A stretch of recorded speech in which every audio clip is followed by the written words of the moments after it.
سلام ናይ ማኪ ሚድያ ተኸታተልቲ ከመይ ኣለኹም? ኣነ ድሓነ እግዚአብሔር ይመስገን።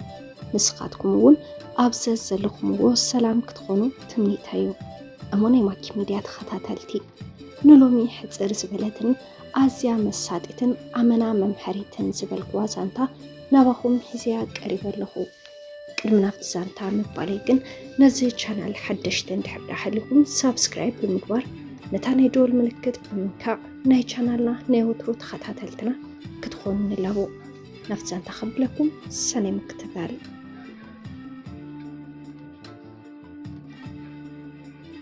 ኣብ ገጠር ተወሊደ ዝዓበኹ ዕድመይ ጓል 14 ዓመት መስኮንኩ ኣብ ከተማ መቐለ እንዳ ምግቢ ዝነበረ ሓፍተይ እናሓገዝኩ ንኽመሃር ብመዋል ወለደይ ናብ ኣልኣኹኒ።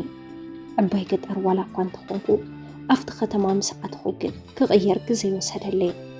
ሓፍተይ ዝበዝሕ ግዜ ዘድሊ ነገራት ክትገዛዝእ ስለትወፅእ ዝመፃ ዓሚል እናተቐበልኩ ይሳሲ። ቆምትን በቢግዚኡ ዝመፁ ዓማዊልን ዝረኽቡንን ዓዩ እቲ ስራሕ እናመላኽብዎን ትኸይድ። ካብ ሓፍተይ ንላዕሊ ዓማዊል ምሳይ ቅርርብ ክገብሩ ክኣሉ። ሓደ መዓልቲ ግና ቁሩብ መዓልቲ ናፍቲ ገዛ ዝተመላለሰ ዓሚል ስልከይ ክሕወይ ሓተኒ። ካብ ንድሓር ሓፍተይ እንድሕር ዘይሓልያ ብስልኪ ብኣካል ንራኸብ። ሓፍተይ እናሓለወት ግን ምስ ማንም ወዲ ክትቀራረብ ኣይትፈቕደለይን። ገና ንእሽተን ቆልዓ ያኺ ከየታልሉ ክያ ትብለኒ። ኣነ እውን ምዕባይ ሓፍተይ ስለ ዝኾነት ብጣዕሚ እየ ዝፈርሓን ዘኽብራን። ምስቲ ዓሚለይ ግና ክምርዖኒ ከም ዝደሊ ዝነግረኒ። ኣነ እውን በዘራርብኡ ካብ ልቢ ስለ ዝኣመንክዎ ናብ ፀዋዕኒ ቦታን ሰዓትን እናመረፀ ክኸዶ ጀመርኩ። ምስ ሓፍተይ ምንባር ካብ ዝጅምር ካብ ስራሕ ወፃኢ ክዘናጋዕ ኣይትፈቕደለይን። ከተማ ወፂእ ሓደሽቲ ነገራት ክርእን ክዘናጋዕን ይደሊ ነበርኩ። እቲ ወዲ እንተድውለለይ ግና ክዳውንተይ ቀያይረ እየ ዝወፅእ። ምስኡ ክኸውን ከለኹ ነፃነት ይስምዐኒ። ገንዘብ ስለ ዝነበሮ መቐለ ማዕረተን ደቂ ርኹባት የዘናግዐኒ። ግና ድማ እዚ ምሽጥር እዩ ሓፍተይ ከይትርእየኒ እንዳተሓባእኹ እየ ዝገብሮ።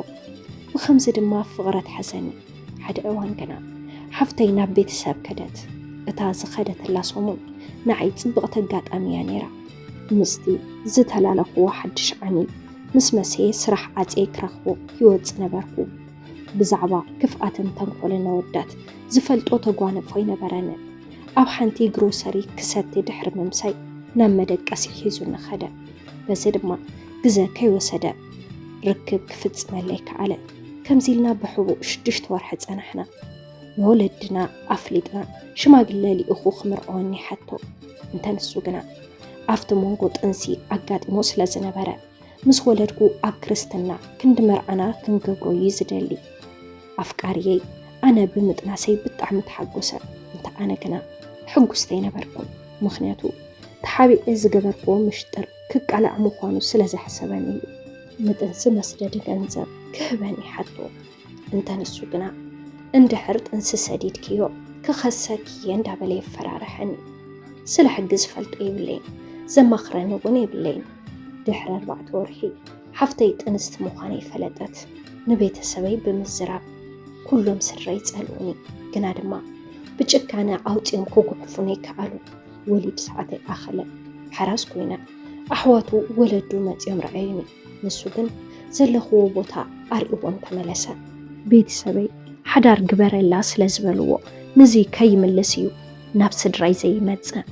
ሓዳር ከም ዝገብረለይ ብዙሕ ግዜ ቃልኣት ይለዩ። በዓል ሓዳር ምዃኑን ሰበይቱ ዓዲ ዓረብ እናሰርሐት ከም እትልእኸሉን ዝተዛረበኒ ምስ ወለድኩ እዩ። ግርሕነተይን ንእስነተይን ብገንዘብን ብጥዑማት ቃላቱ ነዳህሊሉ ምስ ተጠቐመለይ ሓዳር ከም ዘለዎ መርድእ ኣስመዐኒ። ዕድመይ ዋላ እኳ ንእሽተን እምበር እኹል ገንዘብ ስለ ዝነበሮን ክሳብ ዝወልድ ፍቕሪ ስለ ዘርእየኒ ሓዳር እንተገይሩለይ ኣይኸፍአንን ኢለ እየ ዝሓስብ ነይረ። ከምቲ ዝተፀበኽዎ ግን ይረኸብክዎ። ናተይ ህይወት ብኣጉል ተስፋ ኣታሊሉ ክበላሾ ገበረ። ዝነበረኒ መማረፂ ግና ውላደይ ሒዘ ካብ ገጽ ሓፍተይን ቤተሰበይን ዝርኢ ኣብ ሓደ ውሳነ በጻሕኩ። ዓዲ ዓረብ ከይደ ህይወተይ ምቕያር እዩ። ውላደይ ዓመት ምስ ሓለፎ ምሰደይ ገዲፈዮ ስደት ኣምራሕኩ።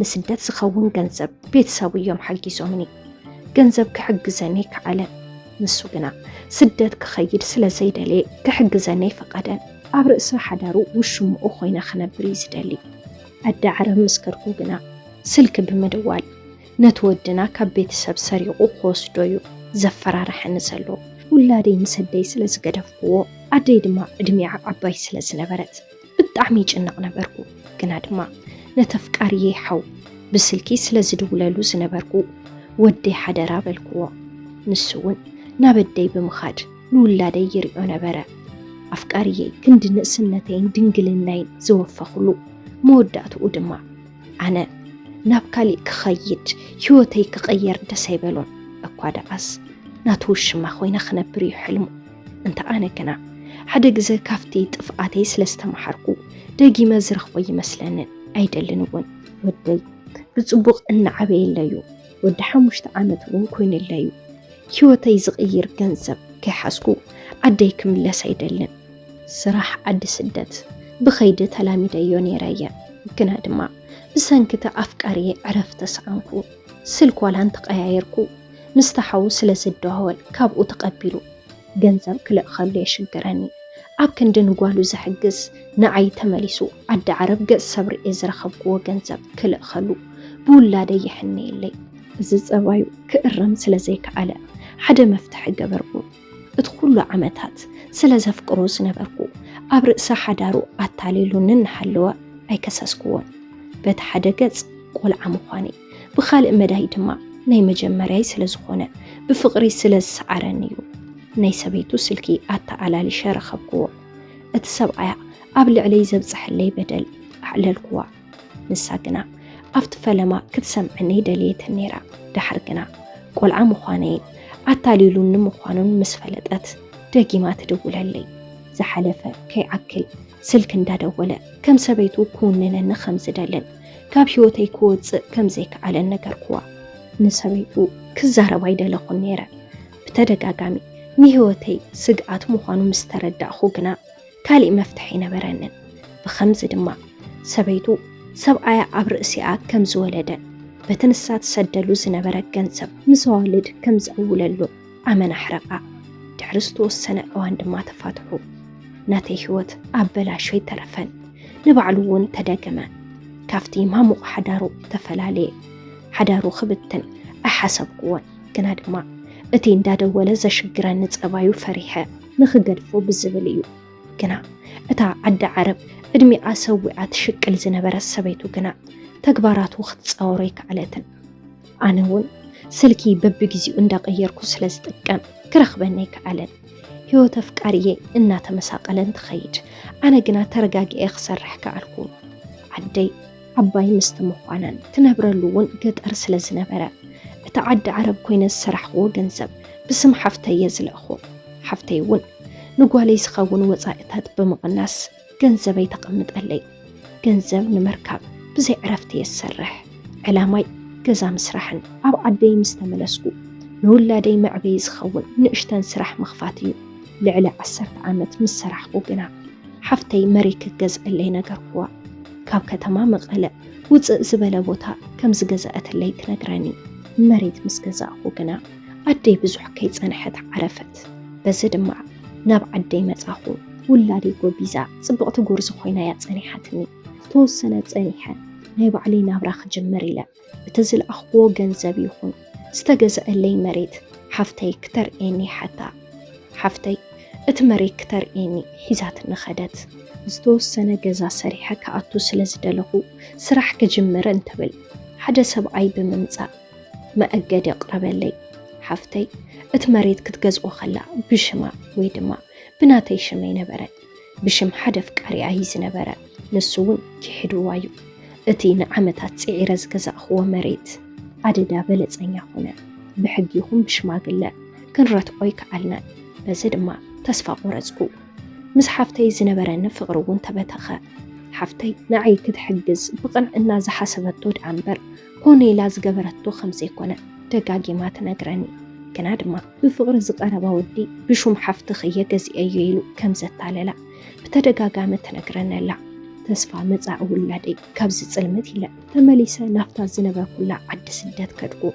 حفتي زبدلتني سلزت عسى نقولي كمولادك تعبيا جمرت استوسنة نقولي سخون اندال أخو أبني بعلي أكاونت خقمت جمركو أدمي نولادي كوف خمزلن أمنكو حنت ولاد حيزة نايوليج أدمي كساب زجلت أب سدات حلفكو أب أغا أبيتي قولي ون نا يونيفرسيتي تمرتا مس ودأت ناب عدي تملسكو كزا قزئة سرح كفيتا دما صبوغ حيوت ممرح جمركو تسفى زي مقراطي نولادي حفتي خطن حلا حقزاني انت أنا كنا حدار جيرا ولادكو سخ زبل تسفى أصل ميتايو يانيرا مخنياتو إدما قوال نستيتي تفترو سلزقدبويو سهلن تسفى جن أب قواليو قوالي تماحيرا سرح تقوز إرايا حدا معلتكنا نيزي زمن قوالي خمو كسابلومي أفكاري حاسكن دي خيلي حتى انت قوالي كنا زي تتصبخوا ملس حابتني ناتي زانتا عديتخم بيت سبي إنا نقر وايا عبيع أبا خزبت حبدل أباي كيبت سحسلز فرحو نودي كساب حزي أعمن انت بلاني قوالي زبل أبو خير خبت معبايا وقصتني ولادي لعلى حفتي بسنة لبونا كم زحسقوات عزبكو حفت رخيبي لا أفوي زيب للوس عاتيو مخنياتو بحلو فيك حزن قبرت ولادي أدمي عقوال إسران شدشتان عمت يا بزيحة أبدا قزر إينا زي فلت الناسب معوين من آسن يزبلنا نفسي دعا زي ودق كوين مبر قال 10 شدشت عمت النحال لخو يزولد قوا مسقوالي كالزناقع حبيرا خعطو قوتزن أتحلو في وتي كترد إليك علت نعي تحبقو مشتركة يحلو يمعدا أنا ون قبل بي كمدود راح زي كونكوس كم حزا خوينا يعللا ولادي أبحمق نخيت ودق قلت إنا تمحر قوا قوالي بمهندسنا تمريق آيات سرح حدا مسارحتا كم زبح كان نساون كم التفوتون كنادما نفقرا وحدتو ملس 5 حبتون تنقراني كمت أن مسارحتا نجزا حيزاتو بمنزا كتلالين نقبركو عدميو معباي قوالي يسمسل أفت السراح بصبوق تقبيلو كم زقايشا قوالي تمسكنو يا يخون مبر ناتي حدو كرم قوالي ني حدار يخون مسكالي قوالي فقرا وركب كي يحلويو نسو قنا نعمتاتي حتى 5 نبران تعقيسو 5 تزبيان فلتكو بزي سقات حراي كتبنا امنة تلمة كرم حدار طرح زي كونس دحر حدارون كقات امسخ المخانو أرد أخوة شماق اللالي أخو دما نولادي بخبرة مرعوا أتي نعمتات قد أرياتو زي تفلت أبو عاون مس بيتسابو أفتمر عقوالو كساتف قبركو إذا كلو ما انت ولادي كبل سخفلكو ومسواتيو قوالي كل التقوى العوالي دا مس التفات ودي زبق حدار تمرح الله تمسكن